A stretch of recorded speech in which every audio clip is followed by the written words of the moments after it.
better subscribe, bitches. You'll suck until rain. You'll suck until rain. Through the dust and setting sun. There were many good souls on that lonely fob, but none like the white lass. You're listening to The Objective Jerk, and I am said jerk, where I talk about many things and no script. So I'm just kind of riffing off the top of my dome. Actually, I read some stuff on my phone, but all right. So I wanted to talk about Falling Skies. If you don't know, it's an American post-apocalyptic science fiction television series that was executive produced by Steven Spielberg. Came out in 2012. I never watched it on TV. It was on TNT. But at the time when it came out, I was working for the Army as a civilian at a testing facility, like Area 51 type thing.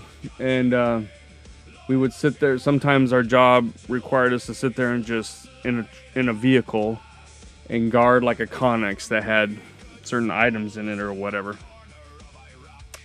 So I got to watch some shows and some movies. And Falling Skies was one of the ones that I watched. But it only had the first, I don't know if it was the first season or first two. I'm trying to remember how the first season ends now. It might have been, I know it was no more than two. I think it was two. I'm pretty sure it was that was the last thing I saw. And then I hadn't watched it in 10 years, over 10 years. And I actually bought it on Blu-ray. And then, just like clockwork, as soon as I buy something, it comes out on Netflix, which is fine, because I'd like to own stuff that I like anyway. But I basically watched it on Netflix, though. But I have it on Blu-ray and it's a great show. If you like sci-fi action, this came out when TV series were kind of in their heyday. They were pretty good, and executive produced by Steven Spielberg, so it had that grainy look like Saving Private Ryan. A lot of great things about the show. Some things not as great, I guess, which is what I'm going to talk about. The series premiered 2011. I thought it was 2012. So 2014, TNT renewed the show for a 10-episode fifth and final season, which concluded 2015. So yeah, it's been over 10 years since it ended. It's kind of crazy. It's just nuts how fast time goes. Anyway, so then January 1st, Falling Skies was added to Netflix. So I just actually got done watching the last episode about an hour ago. If you have not seen it, I would recommend to stop listening, because I'm going to go over like a series overview, which is going to give away some things, and go watch it, because it's pretty good. Could have been better. There's some things, in my opinion, that would have made it a perfect show for me, but it was still good. And I'm sure 10 years from now, I'll probably watch it again. So, series overview, Falling Skies. It begins 6 months after an alien invasion of Earth, where in the early days the invaders neutralized the world's power grid and technology, defeated and largely destroyed all the world's militaries,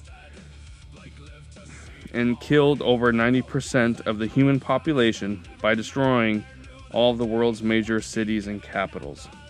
The remaining 700 million humans spread across the planet continue to be killed by the alien invaders on an ongoing basis.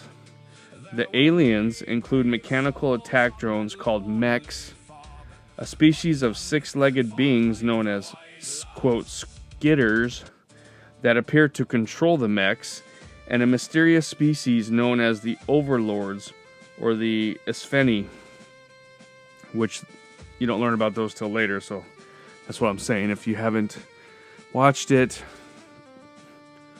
don't listen. It's gonna give away some stuff. This isn't like a huge spoiler. I briefly read over it, but it's enough to ruin the show, I think. Anyway, the latter presumably the actual engineers and masterminds behind the invasion and the Skitter's masters. The aliens' objectives are not explained until the 4th season. They plan to... So here's the plan. So turn off, I'm telling you. They plan to extract helium-3 from the Earth's moon to power their technology and to use humanity as an enslaved frontline military force in their war against another alien race. To do this, the invaders round up children between the ages of 8 and 18, where each will be attached with a biomechanical mind control harness to their spines. So it looks like a giant slug stuck to their spines, and it glows. It like infuses into their spinal cord. Forcibly removing it, the harness, the slug, it kills the child. It will kill the child, but midway through the 1st season, a surgical method is developed that allows a harness to be safely removed, leaving in place the quote spikes. So if an individual didn't have the harness on for very long, when they remove it, the connection basically, so the spikes that would go into their spine and connect to the harness would just like fall away. But if you had worn it for a long period of time, they didn't go away, and which is the case for one of the main characters. The spikes that connected the harness. Oh, I already talked about that. The 5th season reveals through an scifi communication device, which Ben, who is one of the main character I was talking about, who has the spikes, can interact with by touching it. That the overlords have a queen. In the series finale, the queen explains that the invasion upon which the entire series is based is a result of a prior scifi attempt to invade Earth, which is the only habitable planet in this galaxy and thus of immeasurable strategic importance. Her beloved daughter led that invasion over 1,500 years ago, but the scifi underestimated humanity and the invasion was stopped. The queen's daughter was killed and eaten, so the queen swore to wipe out humanity in revenge. The queen was eaten because there's a part where people are going hungry and they give the Skitters a try, cook them up and eat it. It doesn't end well. The story follows a group of survivors who band together to fight back. They call themselves the Second Mass, an allusion to the historical regiment from the Continental Army. The group is led by retired United States Army Colonel Dan Weaver. Boston University history professor Tom Mason is second in command and must put his extensive knowledge of military history into practice while searching for his son Ben. So that's how the series starts. At the end of the 2nd season, a new alien race known as the Valm are introduced, led by Valm nicknamed Cochise by Tom Mason.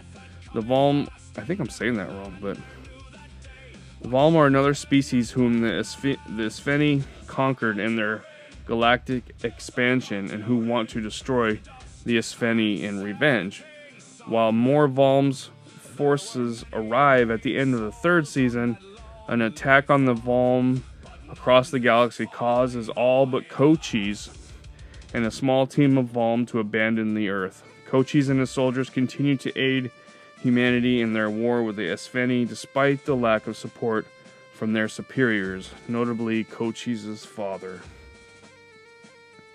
In the 4th season, a devastating scifi counterattack relegates humanity to scifi-controlled ghettos across the planet, which it was interesting, but man, it was kind of, I don't know. Anyway, meanwhile, Tom's half-scifi daughter, Alexis, continues to grow and develop psychic powers due to her heritage. That's a whole nother whatever. After the Second Mass eventually escapes the ghettos, another attack severely depletes its numbers. Learning of a power core on the moon that controls all the scifi technology, Tom and Alexis launch an attack on the power core using a captured scifi spacecraft. Alexis sacrifices herself to destroy the power core, and Tom is lost in space. But the Isfeni war machine is left crippled by the loss of their air support and mechanized servants. In the 5th season, Tom is rescued by the Isfeni ancient enemy, the Dornia, who guide him into finding his inner warrior to defeat the Isfeni once and for all. Returned to Earth, Tom rallies humanity into a global resistance that will march on major Isfeni bases all over the world.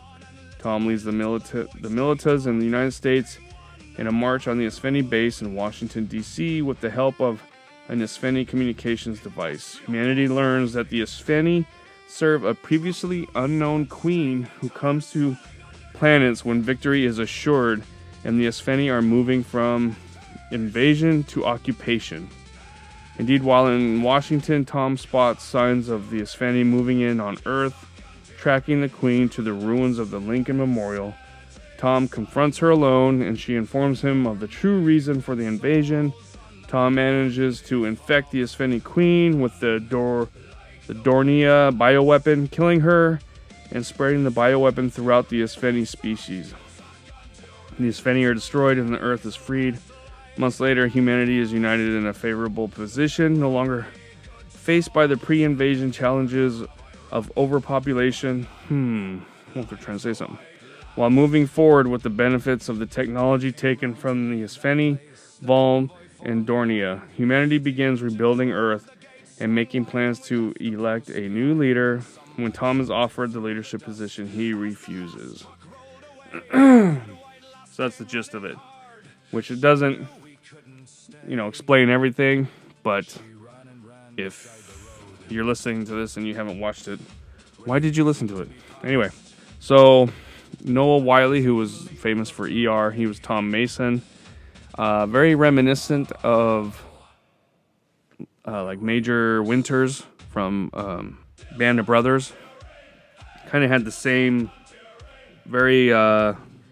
he had good strategy based on his, military history, knowledge, and he was just not afraid to make a decision, whether it was right or wrong, and that's kind of, the military wants. And a good leader is somebody who will make the decision. Easy, hard, good, bad, left, right, just make the decision.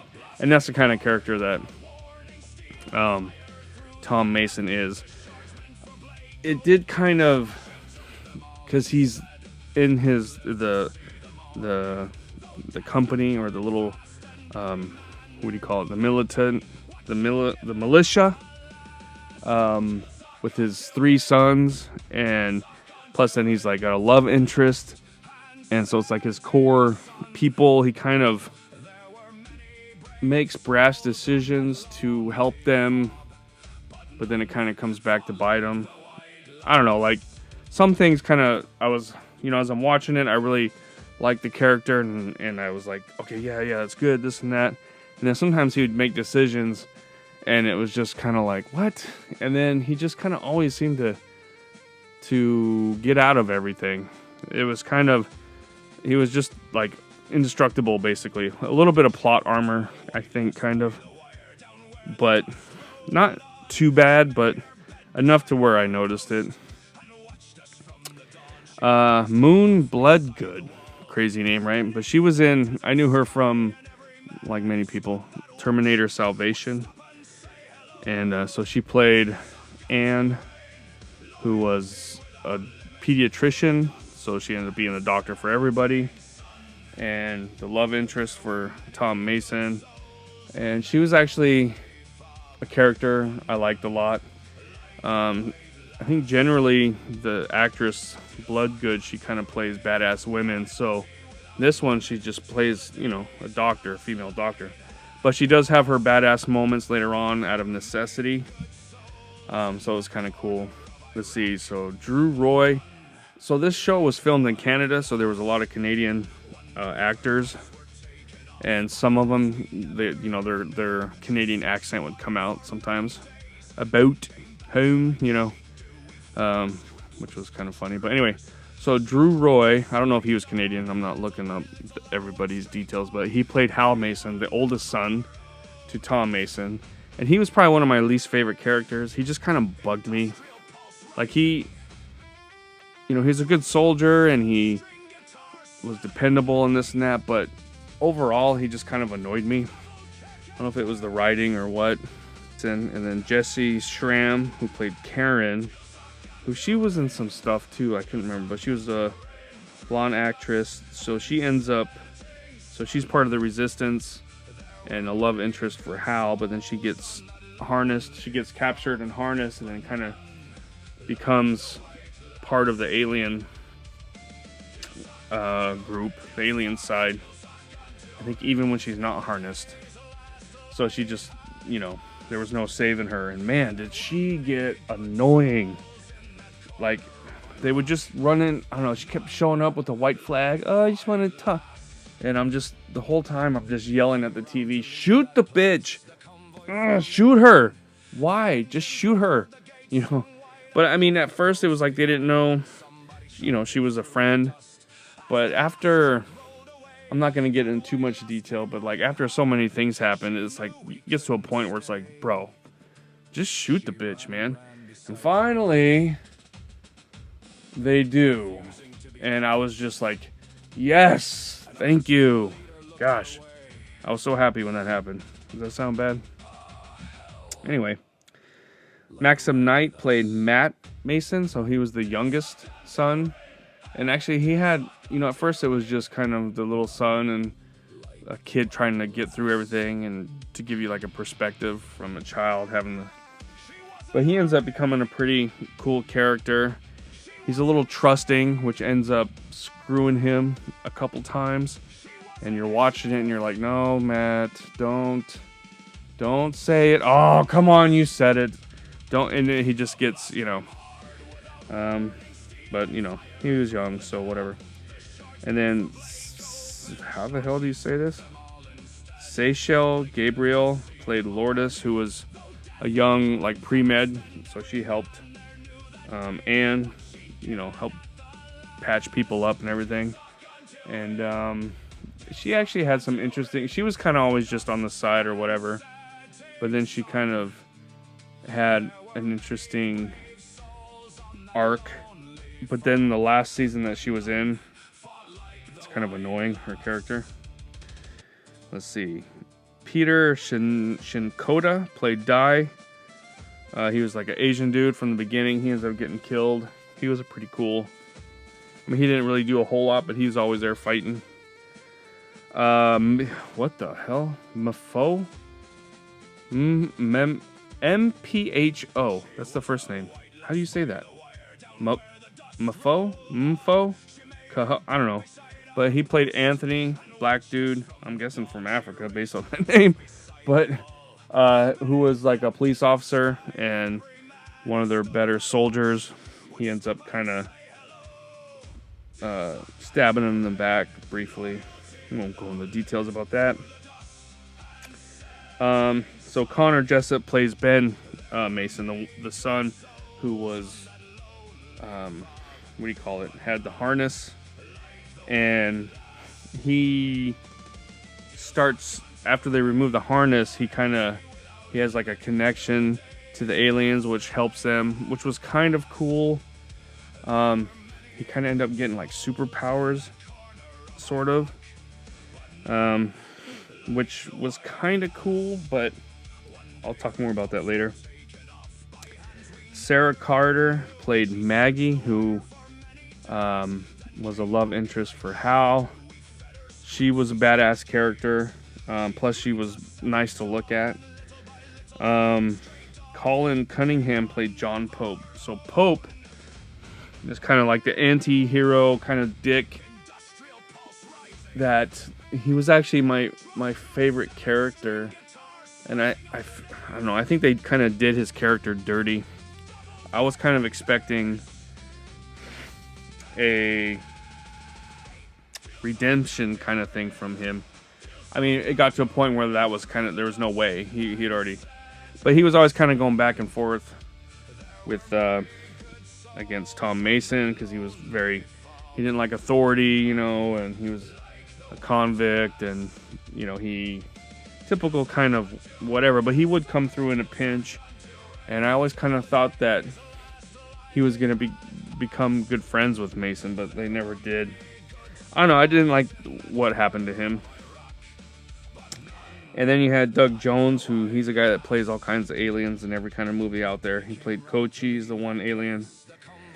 And then Scarlett Byron, whatever. She played Alexis, which was the daughter of Tom Mason and Anne, who got infected with alien DNA. So she ended up growing and maturing very quickly. And then she became like a superhero. She was like part Jean Grey, part Storm. I don't know. This is when it kind of got a little weird.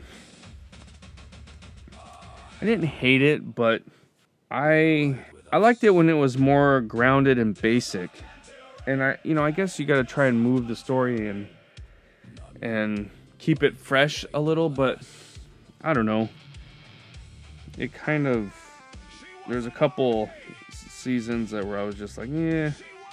There are some seasons I like more than others, and it's like the first 2 seasons I really liked.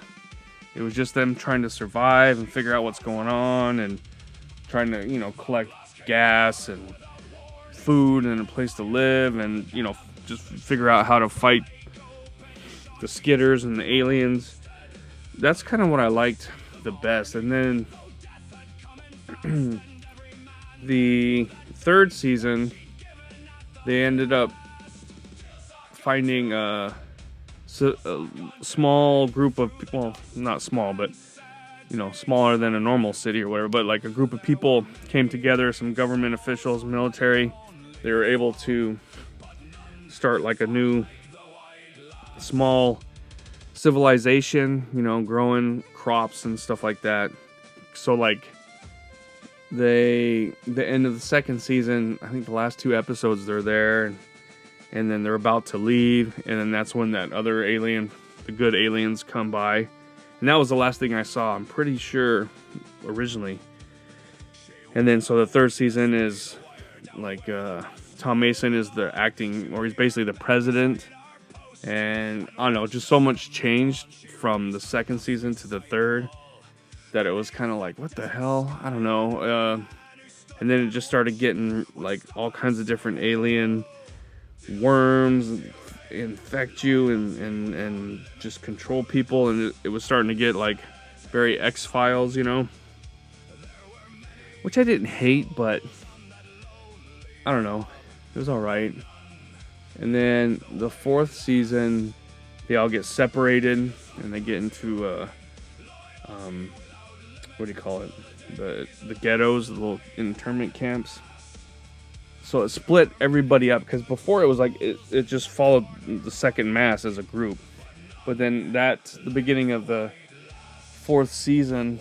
So they said, some people went to the encampment, some went to other places, and that's when their daughter became Storm, Jean Grey, super whatever. So people were following her, but then Anne, the doctor, she ended up kind of becoming a badass, and then a couple different story, which were not bad, but not my favorite. And then just, throughout this whole thing, Pope was always back and forth. He's an asshole. He doesn't trust whatever. He doesn't, he thinks that hey, we should just kill this person. Don't trust him, which he wasn't wrong, but it was like, okay, relax though. And then he would do something and he would kind of be the hero, but he never got credit for it. Like, I was waiting for Tom Mason to be like, hey, that was awesome, dude, thanks. But it never happened. Like, Tom Mason just did not like Pope, and I guess it showed why in the end, sort of, but I don't know. It just, so everybody was separate, and then that's, once they got out of the ghettos, then it kind of got, like, it was good at first, and then they had to go to the moon. I don't know, then it just, a little too sci-fi. Like, I like sci-fi, but I was really liking the people on the ground, fighting, trying to, figure out and live. Like, I don't know, like, I think I would have liked the show better if they had, like, the group with Tom Mason who you know, it's just like so much from one person in one group. Like it seems like maybe someone else, like if it followed the people in Charleston where they went and they had the military, like it was just them by themselves, and then you had, you know, then you would follow the second mass, and then maybe you would follow another group, and it would just kind of go back and forth between, and then each group had some different stuff going on, and maybe one group was in the know with the aliens more, while one group was just on the ground trying to survive. And you know, I don't know, it kind of went off the rails a little bit, but not so much so where I watched the whole thing, but then it kind of ends, like it just kind of ends on a whimper, in my opinion. Like it's kind of a sort of a build up, and then it's just like, okay, that's it. It's like, what? I don't know. I just kind of expected more. I don't know if maybe they had to rush it, kind of. Maybe they didn't have as much budget for the last, because it seemed like obviously the first season they didn't have, you know, but then it was like the second, and then by the third it was like, okay, they had a budget now. The special effects were much better and all that stuff, but whatever, it's fine. But the biggest thing for me was Pope. I just think they did him dirty. You know, he was always trying to, it's like he really wanted to be a part of the group deep down, and he was there, and he helped, you know, he saved Tom Mason, and he got them all out of the ghetto. You know, he risked his life, and then I don't know, I just kind of thought that he would kind of have more of a redemption arc, and that him and Tom Mason would kind of become, you know, battle buddies really in the end, and trust. And for a while there, it was looking like that was it. Like the three main was, you know, Weaver, Dan, and Tom, and then Pope. But then, I don't know, for some reason, they had Pope go off the rails. And the way they did it actually kind of made some sense, because I always thought the same thing. It was like, because Tom was always blowing off missions and risking this and that to save his family. But then when Pope had a loved one he needed saving, it was like, oh, we'll go there afterward, you know. And so I kind of get it. Like, I understand it and stuff like that. But I don't know. I was kind of bummed how it happened with Pope. But anyway, I don't know. I think that's about it. I like the show. If if you've listened this long, you haven't seen it, I would say go see it, but I kind of ruined all of it. But I don't know. Let me know what you think. Did you like it? Did you watch it? Are you gonna watch it? Let me know. All right. Well, that's it. Thanks for hanging out. Appreciate your time. God bless. There were many brave souls on that lonely fob, but none fought like the white lie.